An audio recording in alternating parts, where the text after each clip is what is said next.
Hi, I'm Arth, and this is Warframe, a super fast and fun free-to-play third-person shooter that has climbed to the top of my free-to-play rankings for the past, probably 5 years. It is so fun to play. However, this is not a team-based shooter so much as it is a solo shooter plus friends. It's a one-man show plus friends get to come along. And the reason for this is that enemies are not so defensively powerful. They're not bullet sponges, but they are quite offensively powerful. So you are likely to go down in a mission if you aren't paying attention to what's going on around you. However, one player with a good gun and a good character can usually clean up a mission by themselves quite fast, and their friends will usually be tagging along behind them. Especially, there are certain characters that you can play as that will really clean up a level fast. So you gotta keep that in mind, that this is not one of those Borderlands type games where enemies have a very large amount of health, and your ability to contribute to a mission can sometimes correlate to how good you are at moving. There is a decently high skill cap on movement in this game through a series of slides, jumps, rolls, and more slides. It's really fun to do, and the better you get at it, the more fun and fast and exciting levels are, because you can fly through really fast. Now, I'm currently here with a teammate, and I'm going to be cutting ahead to the next mission in just a moment. Now, that previous mission I was on was a capture mission. This is a rescue mission. There are several different types of missions that you can do that are spread out through different worlds. Each world is held by a different faction that has different resistances and strengths against certain weapon types. They also have different ways of attacking you. There are Corpus, which shoot you with guns. There are, Grineer shoot you with guns. Corpus will shoot you with laser weapons, and the Infested will crash, apparently. Oof, that was a weird chop. And the Infested will use their bodies and attack you with charging attacks and spits and stuff like that. One of the greatest strengths of this game is not specifically the mission types themselves, which are really fun, but how the inventory system, character system, and essentially everything to do with grinding interacts with missions themselves. So every enemy that dies drops a little bit of a resource towards, well, not every single one, but most of them will drop a little bit of resource towards creating something, creating a new gun, creating a new character, allowing you to get a new toy to play with. Each and every mission also has end of mission rewards, such as the ability to get new mods, which will let you modify your weapons in whatever way you would like. You can add new elements, you can add weapon penetration to your weapons. There are so many different things that you can do that I'll show off in a little bit, and this all ties into these missions. Doing these missions gives you these items, and then you can play around with those items, try out new guns, build them, and just keep doing that. Trying out new characters, finding missions that drop character pieces, allowing you to craft characters with those resources, in just a never-ending loop of getting to try out new guns, new mechanics, new characters, and having fun without having too much difficulty revolving around it. And a lot of characters in this game are fun. Now I'm going to cut ahead for a second and show off some of the mod systems and some of the other layers of how this game can be fun. So just give me 1 second here. Right here I have my gun, the Amprex, that you may have noticed has been shooting out bouncing lightning beams that hit multiple enemies and kill them all at once. It's like a little chain lightning gun.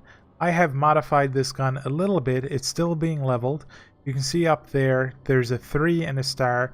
That's for guns leveling to maximum. So when a gun levels to maximum, you can apply what is called a forma, which resets it to a level 1 and lets you re-level the gun with a mod slot or a mod polarity slot in your weapon.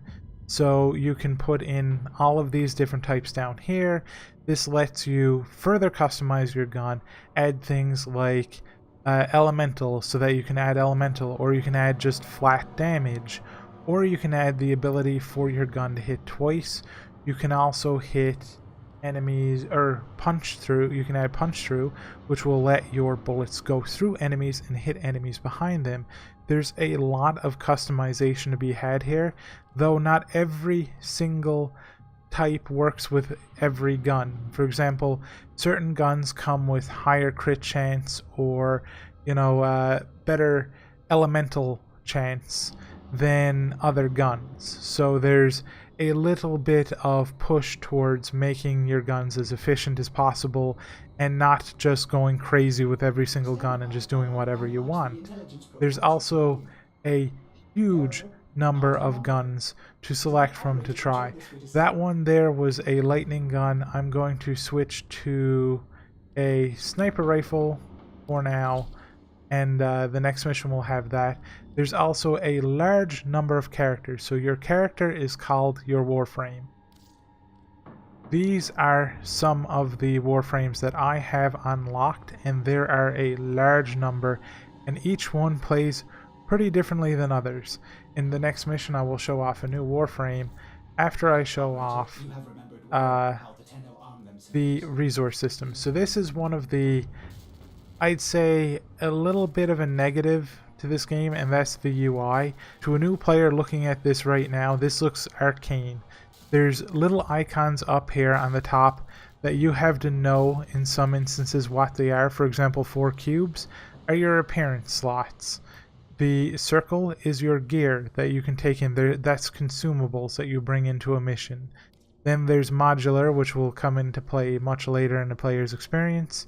Some of them, however, are completely understandable. New player experience in this area, it looks really nice, but it's a little teeny bit arcane to a new player, and that could have been fixed. It took me a while to learn the Foundry. This here is the mod listing. This is every single mod that you have in one big large amount.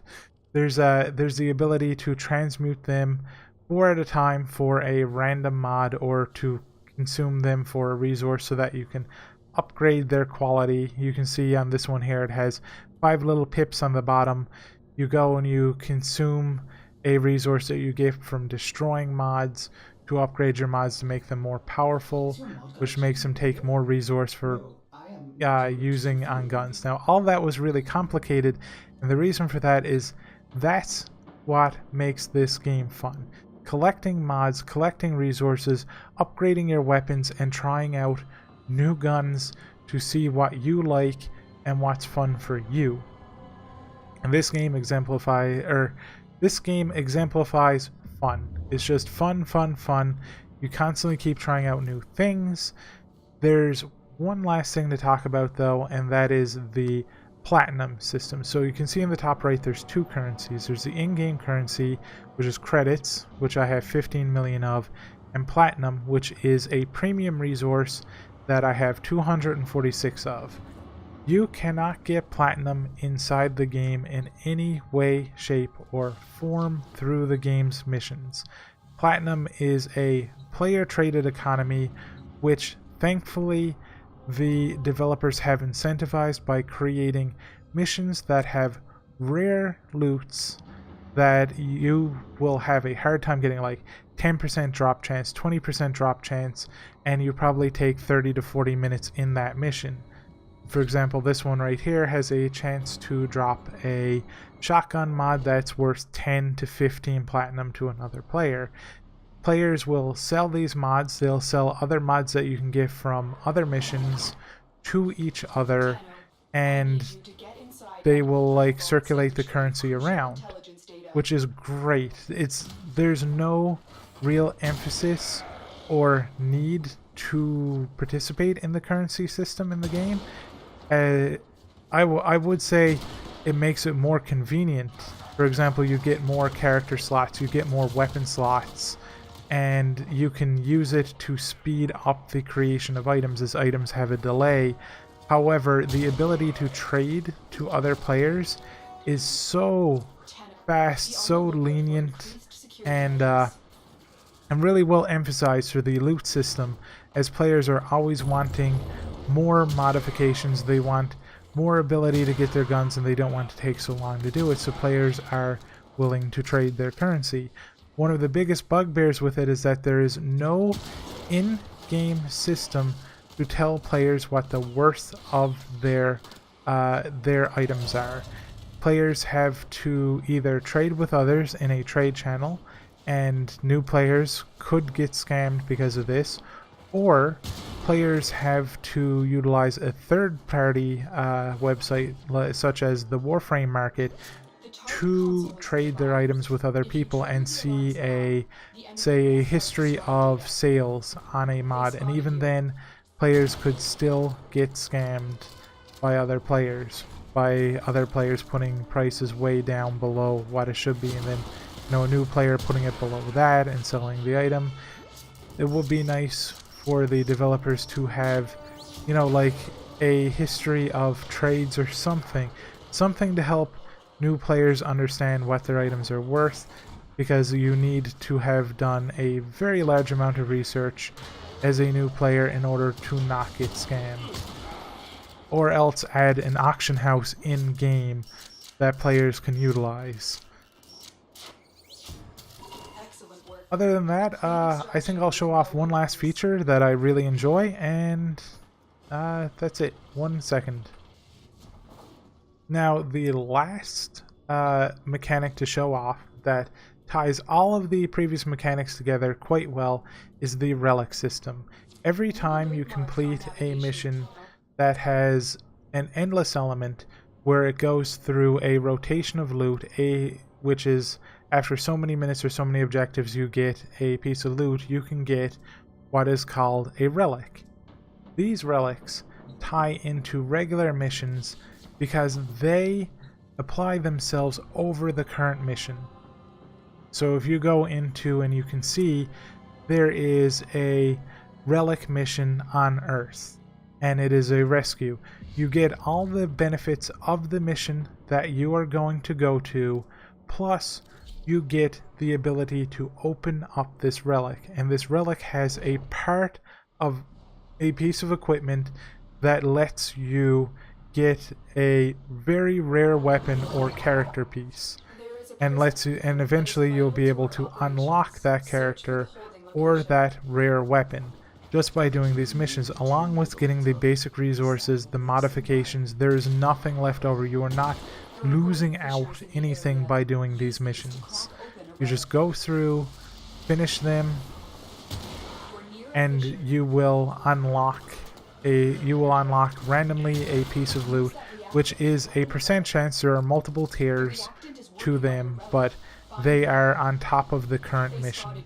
This adds layers and layers of replayability to missions, compelling gameplay as players are constantly being rewarded with loot, with pieces to new weapons, and there can sometimes feel like there's just too much to make at any point in time. Like, players are like, oh, I've got so many things I can do, so many things I can play with, and that is a really good feeling. There's a lot done right with Warframe. It has come a long way as a game, and would I buy again? Question mark, because this is a free-to-play game. Yes, absolutely. I think this game deserves support. I think this game is really fun. I would play this game again in a heartbeat, and I have played it a lot just because of how fun it feels to move, how fun it feels to shoot, how much I'm rewarded for playing it, and how much I have left to do after playing this amount of time. I give the developers of this game huge props, and strongly recommend it as a 2-play and 2-try game. That's about all for me. If you like this video, please let me know. Give me a like, leave a comment. If you don't like it, please let me know. And if you know anybody who's interested in getting into Warframe, please let them know about this video. They might it might help them decide if they're going to pick it up or not. And I'll talk to you later. Peace out. Bye.